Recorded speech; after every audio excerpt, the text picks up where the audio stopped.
অনেক সময় দেখা যায় যে সন্তান সন্ততি দিনের পথে আসতে চায়, কিন্তু বাপ মা রাজি হচ্ছে না। আমি অনেক মেয়ের কথাও শুনেছি যে তারা সুদখোর ছেলেকে বিয়ে করবে না, হ্যাঁ, ঘুষখোর দুর্নীতিবাজকে বিয়ে করবে না, দিনদার ছেলেকে বিয়ে করবে, পিতামাতা বিয়ে দেবে না।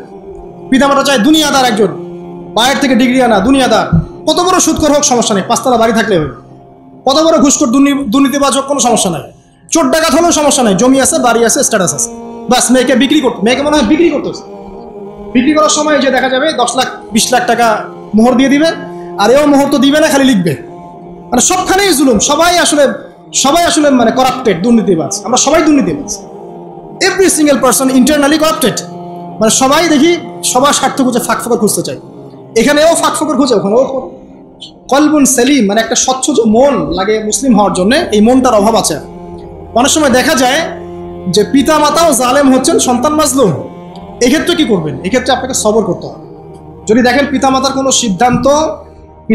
সিদ্ধান্ত দিনের বিরুদ্ধে যাচ্ছে, এর চাইতে আপনার বুঝটা ভালো যে দিনের জন্য যেটা কল্যাণকর, সেই সিদ্ধান্তে আপনি থাকেন। এমন হতে পারে পিতামাতার সিদ্ধান্ত অনেক সময় দিনের বাইরেও যেতে পারে। পিতামাতা বলছে আলেম হওয়ার দরকার নাই, দিনের জ্ঞান অর্জন করার দরকার নাই, নামাজ পড়ার দরকার নাই, দাঁড়িয়ে রাখার দরকার নাই, এই সিদ্ধান্তগুলো কি ঠিক আছে? ঠিক নাই। পর্দা করার দরকার নাই, সুদখোরকে বিয়ে কর, ঘুষখোরকে বিয়ে কর, অত দেখার দরকার নাই, হ্যাঁ, পরে পর্দা করে নি, শেষ বয়সে ভালো হয়ে যায়, এগুলো কি মিনিং আছে কোনো? বুঝতে পারছি এগুলো পিতামাতার ভুল ডিসিশন। তাহলে এই ভুল ডিসিশন যখন হবে তখন সেগুলো মানা যাবে, তবে তাদের সাথে নম্র বিহেভ করতে হবে, ঝগড়া করা যাবে না, তাদের গায়ে তো হাত তোলা যাবেই না, তাদের সাথে সম্পর্ক ছিন্ন করা যাবে। সম্পর্ক ছিন্ন না করেই হিকমার সাথে আপনি দাওয়াতি কাজ করবেন, দাওয়াত দিবেন, বোঝাবেন, তবে আপনি আপনার দিনের উপর অটল থাকবেন। যে ডিসিশনটা আপনার জন্য বেস্ট হবে, দিনের জন্য বেস্ট হবে, সেটার দিকে আপনি থাকবেন। এখানে অন্য কে কি বললো এটা দেখার সময় নাই। সবাই যদি দুনিয়ার ফিকির করে তাহলে দিনের ফিকির কারা করে? দুটো জিনিস রেয়ার এখন এই সমাজে, দুইটা জিনিস খুব রেয়ার। এক, কুমারী মেয়ে খুঁজে পাওয়া খুব রেয়ার, ঠিক আছে? ছাকনি দিয়ে ছাকলেও দেখবেন কুমারী মেয়ে খুঁজে পাচ্ছেন না। জন্ম যখন হবে তখন বুকিং দেওয়া লাগবে। হ্যাঁ, এমন সময় চলে আসছে এখন না, বাচ্চা কাচ্চা কুচি কাচ্চা মেয়েগুলো 8, 9, 10-এ পড়ে নাই, শেষ। বিশ্বাস হচ্ছে না? দেখেন বাস্তবতা, দেখবেন আরো দিন যাক, দেখতে থাকেন। তারপরে এমনিই তো যখন একটু বড় হয় তখন তো পর্দার বালাই নেই, ও তো মানে সে প্রত্যেকজন ভাবছে যে এক একজন সে একজন হিরোইন, ঠিক আছে? আর যদি কোনো মেয়ে বুঝে ফেলে যে সে একটু সুন্দর, তাহলে ওকে আর কে হাত দেয়? কোনো মেয়ে যদি বুঝে ফেলে যে একটু সুন্দর, তাহলে ওকে আর কে পায়? ওর চলাফেরা দেখলে মনে হবে দুনিয়াটাই সবকিছু, পরকাল বলে কিছু নাই, ওই দুনিয়াতে ওই আছে আর কেউ নাই, ভাবটা এরকম। আর যারা আরো বড় বড় ইন্ডাস্ট্রিতে গেছে, ফিল্ম ইন্ডাস্ট্রি বলেন, মিউজিক্যাল ইন্ডাস্ট্রি বলেন, ফ্যাশন বিউটি কন্টেস্ট, এইসব জায়গায় যারা চলে গেছে, তাদের কার কত পার্সেন্টের সতীত্ব আছে একটু খোঁজ নিয়ে দেখ। যাদেরকে তোমরা ফলো করছো এবং যাদের পোস্টার ছবি লাগিয়ে রাখছো ঘরের মধ্যে, এদের কত পার্সেন্টের সতীত্ব আছে দেখো, খোঁজ নিয়ে দেখ। দুইটা জিনিস খুব রেয়ার, যতদিন যাবে আরো রেয়ার হয়ে যাবে। পবিত্র কুমারী মেয়ে খুঁজে পাওয়া খুব রেয়ার, এখন খুব রেয়ার। আর 2 নাম্বার, এমন ছেলে খুঁজে পাওয়া খুব রেয়ার, এমন যুবক যে কখনো সিগারেট খায় নাই বা কোনো মাদক দ্রব্য সেবন। ম্যাক্সিমাম ছেলে পেলেই স্মোক করে এবং এটাকে ফ্যাশন মনে করে। স্মোক করতে করতে করতে এক পর্যায়ে গিয়ে দেখা যায় ফেন্সিডিল, তারপর আবার গাঁজা, আবার ইয়াবা, এক পর্যায়ে হিরোইন, আরো বড় বড় কত মাদক আসছে এখন নতুন নতুন।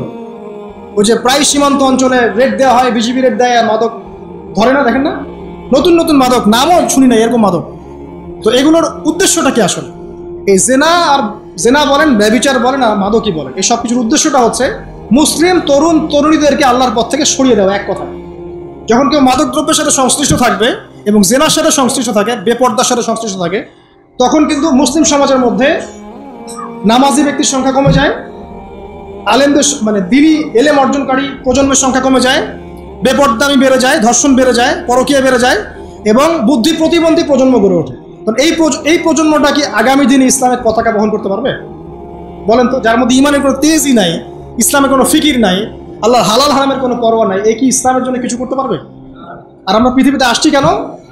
দিনের জন্য কিছু করার জন্য, দিন পালন করার জন্য, এবং দিনটাকে আল্লাহর জমিনে বিজয়ী করার জন্য। তাহলে দেখেন, যুবকদের প্রতি আগ্রাসনের মূল কারণ হচ্ছে, পিছনের কারণটা হচ্ছে আপনাকে আল্লাহর পথ থেকে এরা সরিয়ে ফেলতে চাচ্ছে। করছে কারা? পশ্চিমারা। ওরা পুরো পরিকল্পিতভাবে এই কাজগুলো করছে মুসলিম বিশ্বের মধ্যে। এবং এমন একটা মুসলিম কান্ট্রি এখন খুঁজে পাওয়া যায় না যেখানে জেনা ঢুকে যায় নাই, পর্নোগ্রাফি ঢুকে যায় নাই, মাদক ঢুকে যায় নাই, সবখানে ঢুকে গেছে। সুদূর প্রসারী 100 বছরের পরিকল্পনা ছিল ওদের। ওই অটোম্যান এম্পায়ারটাকে ধ্বংস করার পর থেকে 100 বছরের প্ল্যান ছিল ওদের একটা। এই প্ল্যানে ওরা এখন 100% সফল। আর আমাদের এগুলো কোনো মাথা ব্যথাই ছিল না, কারণ আমরা বিরিয়ানি খাচ্ছিলাম, আলু রুটি শ্যামাই খাচ্ছি, খোরমা খাচ্ছি, বাসায় গিয়ে ঘুমাচ্ছি। আল্লাহ পাক বোঝার তৌফিক দেখ। প্রিয় যুবক ভাই, একটা কথা বলে শেষ করি। যে কারণেই মাদকের কাছে যান, হতাশা হোক, চাকরি পাচ্ছেন না বলেন, পারিবারিক চাপ বলেন, বন্ধুদের পাল্লায় বলেন, বা ফ্রাস্ট্রেশন যেটাই বলেন, কোনো কিছুই এই পৃথিবীতে স্থায়ী না। সব কিছুর পরিবর্তন আছে, সময়ের পরিবর্তন আছে, এবং মাদক এই সব সমস্যা থেকে আপনাকে সলিউশন দিতে পারবে না, চিরস্থায়ী শান্তি মোটেই দিতে পারবে না। সাময়িক একটা আপনাকে কি বলবো ভাইব দিতে পারে, একটা ফ্লেভার দিতে পারে, সাময়িক একটা ভাইব, যে আপনি খাচ্ছেন মনে হচ্ছে হ্যাঁ ভালো লোডে আছি, আমার কোনো চিন্তা ফিকির নাই, ঠিক আছে, কিন্তু এটা আপনাকে চিরস্থায়ী আপনাকে শান্তি দিবে না। দুইটা জিনিস আপনাকে চিরস্থায়ী শান্তি দিবে, দুইটা, ঠিক আছে। এগুলো আমাদের মানে একদম ফুল প্র্যাকটিক্যাল কথা বলছি। দুইটা জিনিস আপনাকে চিরস্থায়ী শান্তি দিবে। এক, 5 ওয়াক্ত নামাজ জামাতের সাথে পড়বেন, মনটা প্রশান্তি দিয়ে ভরে যাবে, দেখবেন ইনশাআল্লাহ। শুধু ট্রাই করে দেখেন না ভাই, 40টা দিন ট্রাই করে দেখেন না, যদি আমার কথা না ফলে আমার গালে একটা থাপ্পড় মেরে যাবে ভাই। আপনার কথায় আমি 40 দিন নামাজ পড়ছি, আমার মনে শান্তি নাই, এই কথাটা বলতে যদি পারেন আমার গালে একটা চড় মেরে যান। আর 2 নম্বর জিনিস হচ্ছে, এটা আরো বড় অস্ত্র। 5 ওয়াক্ত নামাজের সাথে আপনাকে ডেইলি কোরআন তেলাওয়াত করতে হবে, মিনিমাম 1 থেকে 2 ঘন্টা। 1 থেকে 2 ঘন্টা কোরআন তেলাওয়াত করবেন, অশান্তি বলে কোনো কিছু আপনাকে স্পর্শ করবেন ইনশাআল্লাহ। সারা দুনিয়ার মানুষ চারপাশ থেকে আপনাকে যদি প্যারা দেয়, পেরেশানি দেয়, পেইন দেয়, আপনার মাথা রিল্যাক্স থাকবে, কারণ আপনার মধ্যে কোরআন আছে। বিশ্বাস করছেন না কথা? আল্লাহর কিতাবের কাছে এসে দেখেন, মাদক ছেড়ে দেন প্রিয় ভাই। আর আইন দিয়ে এইসব দেওয়ালে লেখে, হ্যাঁ, আর এই মাঝে মাঝে এইসব 2-4টা মাইকিং করে বুলিয়া উড়িয়ে যুব সমাজকে মাদক থেকে দূরে রাখা যাবে না। যতক্ষণ পর্যন্ত ওদের আত্মিক পরিশুদ্ধি না হচ্ছে, ওরা আল্লাহর কাছে আত্মসমর্পণ না করছে, কেন খাবো না, যখন উত্তর দিবে আমি আল্লাহর ভয় খাই না, ব্যাস, তার মানে ও মুমিন হয়ে গেছে। আর এখন কেন খাচ্ছে? বিকজ ও হতাশ, চাকরি পায় না, গার্লফ্রেন্ড ছেড়ে গেছে, এই হয়েছে সেই হয়েছে, পারিবারিক চাপ, এখন সে মাদক খাচ্ছে। আরেকটা বিষয় থাকতে হবে, শুধু নসিহত করেও সব হয় না, আইনের সুশাসন নিশ্চিত করতে হবে। সত্যিকার অর্থে যদি সুশাসন নিশ্চিত হয়, তখন দেখবেন মাদক দ্রব্যের যে তৈরি করছে, যে বিক্রি করছে, যে খাচ্ছে, সবাইকে যদি শাসনের আওতায় আনা যায়, ওই যে শেষের দিকে আছে শাসনের লাঠি উঠিয়ে নিও না, তখন দেখবেন ইনশাআল্লাহ সমাজটা মাদক মুক্ত হবে, আদারওয়াইজ হবে না। সবচেয়ে বড় অস্ত্র হচ্ছে আল্লাহর ভীতি। আল্লাহকে ভয় করে মাদক ছেড়ে দেন, ইনশাআল্লাহ তাআলা আল্লাহ পাক আপনাকে জান্নাতে মদ খাওয়াবে ইনশাআল্লাহ। হ্যাঁ, জান্নাতে শরাব আছে তো, এবং আমরা জান্নাতে শরাব খাবো ইনশাআল্লাহ। ওই শরাব খেলে কেউ মাতাল হবে না, বরং আপনার শক্তি আরো বাড়বে, আপনার সব ধরনের শক্তি বাড়বে। লাযযাতুল লিশশারিবিন, আল্লাহ পাক বলেছেন এটা যারা পান করবে এটা খুব চমৎকার সুস্বাদু হবে। জানজাবিল মানে আদার একটা ফ্লেভার থাকবে, বাহারের মধ্যে আল্লাহ পাক বলেছেন। পড়ে দেখেন, জান্নাতে এগুলো থাকবে। দুনিয়াতে এগুলো ভোগ করে নিলে জান্নাতে তো কিছু পাবেন না। সো জান্নাতের জন্য এগুলো রেখে দেন।